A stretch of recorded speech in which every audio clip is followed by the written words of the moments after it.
नमस्कार दोस्तों, good morning, आदाब। इन दिनों चौतरफा चर्चा है, गली गली चर्चा है कि लोकतांत्रिक संस्थाओं का अवमूल्यन हो रहा है।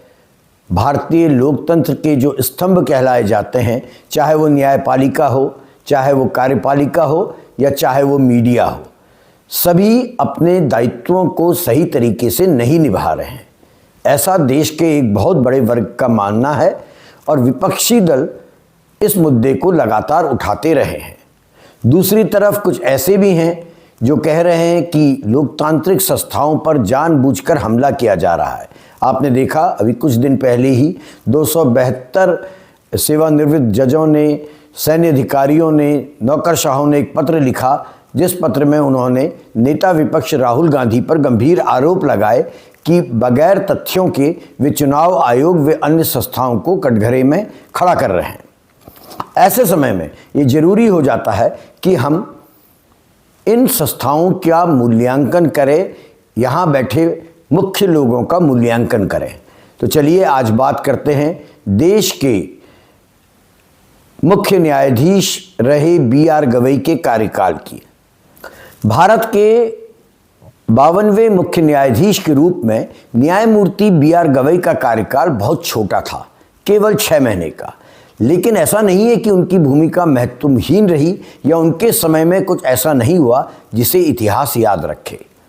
उल्टा इतनी कम अवधि में कुछ ऐसे निर्णय हुए, गवई साहब ने ऐसे निर्णय दिए और कुछ ऐसी घटनाएं घटी जो न्यायिक परिदृश्य में दर्ज हो गई हैं और जिनका प्रभाव आने वाले कई वर्षों तक महसूस किया जाएगा।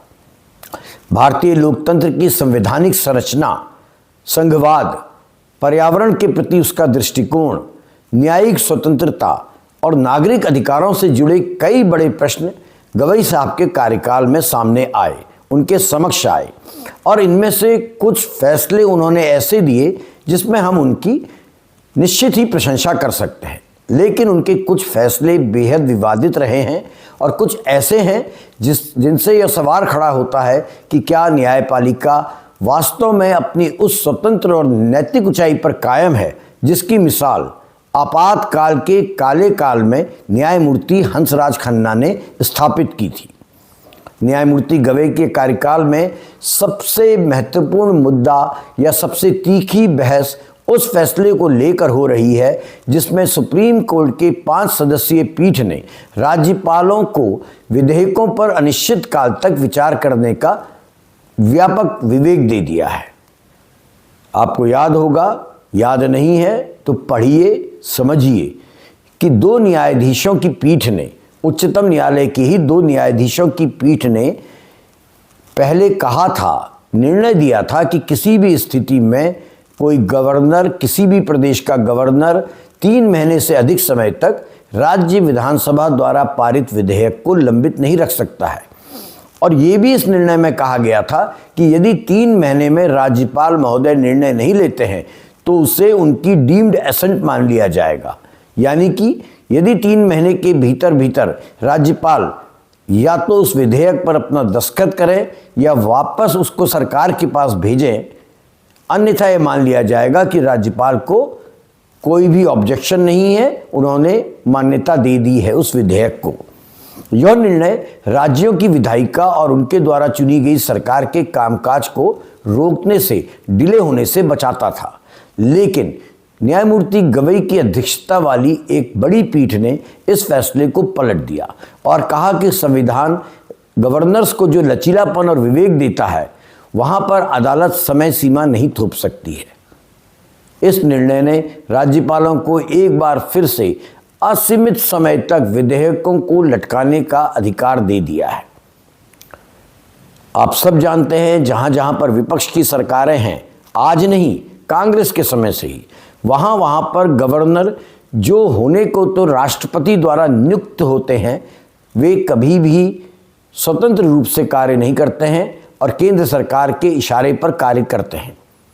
इसलिए गवई साहब के निर्णय के बाद उनके आलोचक कह रहे हैं कि केंद्र द्वारा नियुक्त राज्यपाल अब राजनीतिक कारणों से विधेयकों को सीमाहीन समय तक रोक सकते हैं और ये भारत के संघीय ढांचे के लिए बेहद नुकसानदेह कदम साबित होगा। राज्य सरकारें इसकी वजह से अपने विधायी अधिकारों का प्रयोग भय के साथ करेंगी और केंद्र और राज्य के संबंधों का संतुलन स्वाभाविक रूप से केंद्र की ओर झुक जाएगा। यही कारण है कि इस फैसले को सहकारी संघवाद के विपरीत माना जा रहा है और संवैधानिक ढांचे के लिए इसे एक बेहद चिंताजनक संकेत के रूप में आलोचक परख रहे हैं। न्यायमूर्ति गवई के ही कार्यकाल, जो उनका 6 महीने का कार्यकाल रहा, उसमें एक और मुद्दा उनके सामने आया और उससे भारी बहस तो छिड़ी है। जो निर्णय गवई साहब ने दिया उससे उनकी निष्पक्षता को लेकर भी सवाल खड़े हो गए हैं। एक वंश शक्ति नामक मुकदमा उनके सामने आया था, इसे वंश शक्ति फैसला भी कहा जाता है। 16 मई 2025 को सुप्रीम कोर्ट के ही न्यायाधीश न्यायमूर्ति अभय एस ओका की अगुवाई वाली एक पीठ ने बहुत ही इम्पोर्टेंट जजमेंट दिया था और कहा था कि किसी भी प्रकार की पोस्ट फैक्टो या रेट्रोस्पेक्टिव पर्यावरणीय मंजूरी दिया जाना मूल रूप से अवैध है। इसे ऐसे समझिए कि जो इको सेंसिटिव जोन्स में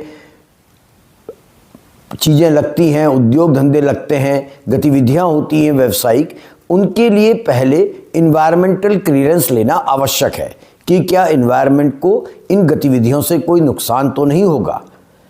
ये परमिशन मिलना बहुत डिफ़िकल्ट होता है, इसलिए एक रास्ता निकाला गया कि पहले मंजूरी दे दो, काम शुरू कर लो, बाद में इन्वायरमेंटल क्लियरेंस के लिए परमिशन मांगो। जस्टिस ओका ने इस पोस्ट फैक्टो या रेट्रोस्पेक्टिव तरीके से पर्यावरण मंजूरी दिए जाने की परंपरा को अवैध करार दिया। उनका कहना था कि पर्यावरण कानून का मूल सिद्धांत ही यह है कि कोई भी प्रोजेक्ट शुरू होने से पहले पर्यावरणीय प्रभाव का आकलन कर लिया जाए, ना कि परियोजना पहले शुरू हो जाए, पर्यावरण को नुकसान हो जाए और बाद में उसको यह कहते हुए कि अब तो प्रोजेक्ट शुरू हो गया है मंजूर कर दिया जाए। न्यायमूर्ति ओका ने यह भी स्पष्ट किया था कि ऐसी मंजूरियां न केवल पर्यावरणीय जवाबदेही को खत्म कर देती हैं, बल्कि सतत विकास की धारणा को भी अवरोधित करती हैं, निषेध करती हैं। उनके इस फैसले से हजारों करोड़ रुपए की परियोजनाएं प्रभावित होती नजर आने लगी थीं।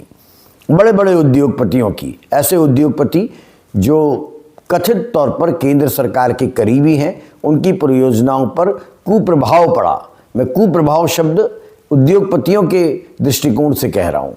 चाहे अस्पताल हो, कॉलेज हो, सड़क परियोजनाएं हों, बड़े औद्योगिक एसीजेट्स का निर्माण हो या इंफ्रास्ट्रक्चर की गतिविधियां हों, ये सब इस निर्णय के चलते खतरे में पड़ गई।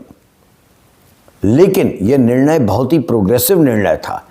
सुप्रीम कोर्ट ने यह स्पष्ट कर दिया था कि पहले आप इन्वायरमेंट का ख्याल रखें, पर्यावरण का ख्याल रखें, तभी किसी प्रकार के विकास की बात करें। इसके बाद लेकिन कुछ ऐसा हुआ जिससे सब सकते में आ गए वो लोग जो पर्यावरण के लिए काम करते हैं। सरकार ने और कई परियोजनाओं से जुड़े प्राइवेट लोगों ने सुप्रीम कोर्ट के समक्ष पुनर्विचार की मांग रखी। ऐसे लोगों का और सरकार, केंद्र सरकार का कहना था कि न्यायमूर्ति ओका की पीठ का फैसला प्रैक्टिकल नहीं है और विकास को कमजोर कर रहा है। इसी पुनर्विचार याचिका पर सुनवाई करते हुए 18 नवंबर 2025 को, यानी कि अपने सेवानिवृत्त होने से कुछ समय पहले, कुछ दिन पहले, न्यायमूर्ति गवई की अध्यक्षता वाली एक 3 सदस्यीय पीठ ने बहुमत से न्यायमूर्ति ओका का पूरा फैसला ही रद्द कर दिया।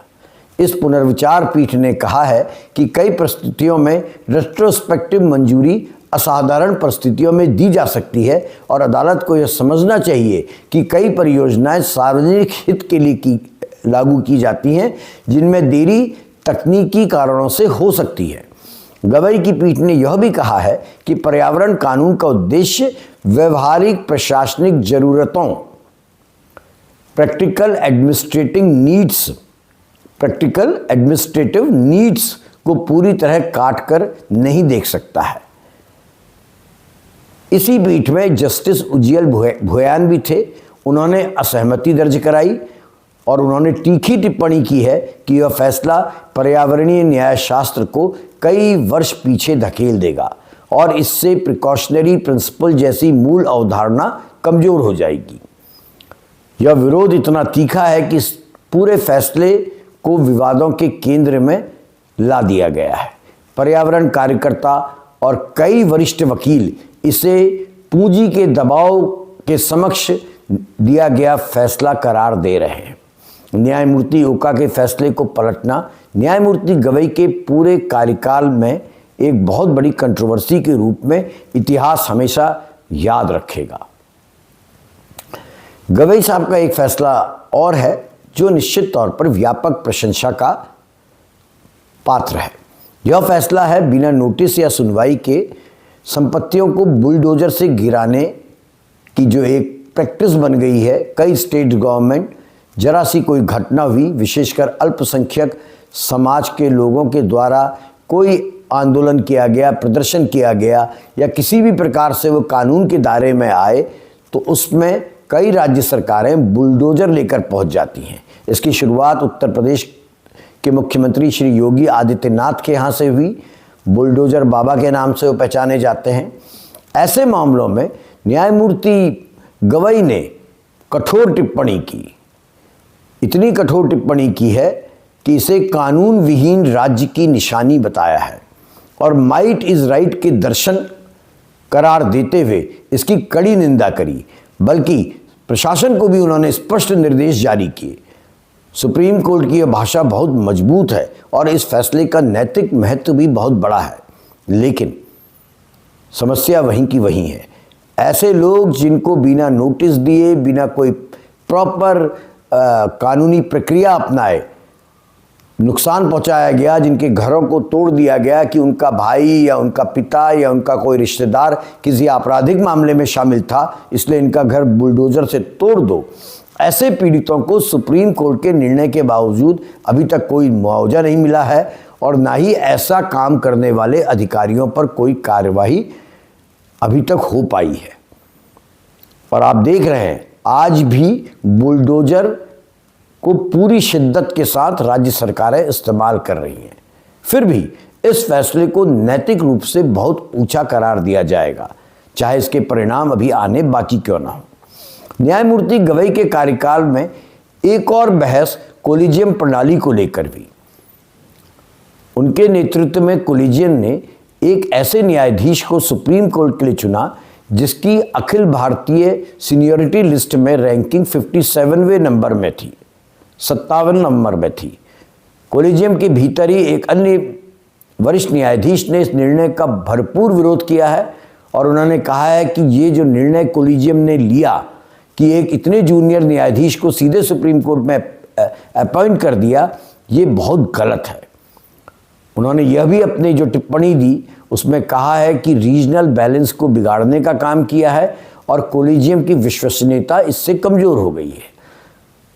हालांकि गवई साहब का कहना है कि निर्णय बहुमत से लिया गया था, लेकिन आलोचना का प्रश्न यह है कि क्या कोलिजियम वास्तव में किसी राजनीतिक या प्रशासनिक झुकाव से मुक्त है। एक अन्य मामला भी है। मध्य प्रदेश हाईकोर्ट के एक न्यायाधीश, अगर मैं गलत नहीं हूँ, न्यायमूर्ति श्रीधरन, उन्होंने मध्य प्रदेश सरकार के एक बददिमाग मंत्री की टिप्पणी को स्यूमोटो एक्शन में बदला। ये मंत्री ने ऑपरेशन सिंदूर में सेना की प्रवक्ता रही कर्नल सोफिया के बारे में अभद्र टिप्पणी की थी, अमर्यादित टिप्पणी की थी। आपको याद होगा, इन्होंने कहा था कर्नल सोफिया के लिए पाकिस्तान की बहन। हाईकोर्ट के न्यायाधीश श्रीधरन ने इस मध्य प्रदेश सरकार के मंत्री पर एफआईआर दर्ज कराने के आदेश दिए और उसके बाद आप जानते हैं क्या हुआ। अचानक ही सुप्रीम कोर्ट ने उन्हें छत्तीसगढ़ भेज दिया और वहां से फिर इलाहाबाद भेज दिया गया। यह घटनाक्रम इस शंका को जन्म देता है कि कोलिजियम अपने निर्णयों में केंद्र की इच्छा के प्रभाव से मुक्त नहीं है। कंटेम्प्ट के भी कई मामले गवई साहब के सामने आए और वहां पर भी उनकी आलोचना हुई है। यह प्रश्न उठा है, क्या सुप्रीम कोर्ट सभी आरोपों को सम्मान मानक पर परखती है। एक यूट्यूबर या एक पत्रकार के खिलाफ सुप्रीम कोर्ट ने तुरंत अवमानना की कार्रवाई शुरू कर दी क्योंकि उन्होंने न्यायाधीशों की आलोचना की थी, जबकि दूसरी तरफ एक संसद सदस्य ने, भारतीय जनता पार्टी के एक संसद सदस्य ने सुप्रीम कोर्ट और तत्कालीन मुख्य न्यायाधीश संजीव खन्ना पर गंभीर आरोप लगाए। आरोप क्या लगाए? कितने छिछले आरोप लगाए कि सुप्रीम कोर्ट और संजीव खन्ना, न्यायमूर्ति संजीव खन्ना ध्रुवीकरण का काम कर रहे हैं। उनका कहना ये था इन सांसद का कि सुप्रीम कोर्ट चाहती है कि धर्म के आधार पर आक्रोश पैदा हो। इतने गंभीर आरोप लगाने, छिछले आरोप, घटिया आरोप लगाने वाले सांसद के खिलाफ लेकिन अवमानना का मुकदमा दर्ज नहीं हुआ है। इससे क्या धारणा बनती है? इससे ये धारणा बनती है कि अवमानना का उपयोग चयन करके होता है, किसी पर होता है, किसी पर नहीं होता है। अदालत की गरिमा का दायरा आरोप लगाने वाले की पहचान और उसके पॉलिटिकल वेट के अनुसार होता हमने देखा है। इन विवादों और फैसलों के बीच अगर न्यायाधीश हंसराज खन्ना का नाम लिया जाए तो तुलना और भी स्पष्ट हो जाती है। जस्टिस हंसराज खन्ना भारतीय न्यायिक इतिहास के वो उज्ज्वल अध्याय हैं जिन्होंने आपातकाल के समय में एडीएम जबलपुर बनाम यूनियन ऑफ इंडिया मामले में सरकार के विरुद्ध खड़े होकर, अपने साथी जजों के विरुद्ध खड़े होकर अकेले डिसेंटिंग जजमेंट दिया था। उन्होंने कहा था कि जीवन और व्यक्तिगत स्वतंत्रता सरकार की दया पर निर्भर नहीं हो सकती है। इंदिरा जी, तत्कालीन प्रधानमंत्री इंदिरा गांधी जी जस्टिस हंसराज खन्ना से बेहद नाराज हो गई थी और उन्हें चीफ जस्टिस ऑफ इंडिया बनने से रोक दिया था। लेकिन जस्टिस खन्ना भले ही चीफ जस्टिस ऑफ इंडिया ना बन पाए हों, उन्हें इतिहास हमेशा गौरव के साथ याद रखेगा। उनके इस जजमेंट के बाद अमेरिकी अखबार द वॉशिंगटन पोस्ट ने उनके बारे में लिखा था। क्योंकि वो समय ऐसा था कि लग नहीं रहा था कि भारत में कभी वापस लोकतंत्र स्थापित होगा, कभी आपातकाल खत्म होगा, इसलिए वॉशिंगटन पोस्ट ने तब लिखा था, जस्टिस खन्ना वो अकेली आवाज़ है जिसने भारत में स्वतंत्रता की अंतिम लौ को बुझने नहीं दिया है। वॉशिंगटन पोस्ट ने यह भी लिखा था, जब कभी भी भारत में लोकतंत्र दोबारा स्थापित होगा तो न्यायमूर्ति खन्ना की कोई ना कोई व्यक्ति आदमकद प्रतिमा जरूर बनाएगा। न्यायमूर्ति खन्ना सत्ता के विरुद्ध खड़े हुए, जबकि न्यायमूर्ति गवई के कई फैसले इस आशंका को जन्म देते हैं कि उनका झुकाव सत्ता व्यवस्था की सुविधा की ओर अधिक था। देखिए, इतिहास किसी के भाषणों, व्यक्तित्व, उसके निर्णयों या उसके द्वारा दिए गए कोई भी फैसले को प्राथमिकता नहीं देता।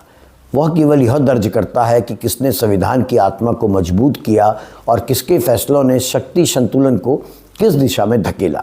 न्यायमूर्ति गवई का कार्यकाल, चाहे वह राज्यपालों को असीमित शक्तियां देने का हो, इन्वायरमेंटल मंजूरियों वाले जस्टिस ओका के निर्णय को बदलने का हो, वो संविधान की मूल भावना के अनुरूप नज़र नहीं आता है। संविधान की मूल भावना क्या है? संविधान बात करता है नागरिक स्वतंत्रता की, पर्यावरणीय सुरक्षा की और संघीय संतुलन की। न्यायपालिका का सबसे बड़ा दायित्व राज्य और नागरिकों के बीच संतुलन बनाना होता है, परंतु मेरी दृष्टि में न्यायमूर्ति गवई के कुछ फैसले इस संतुलन को सत्ता पक्ष की ओर झुका देते हैं।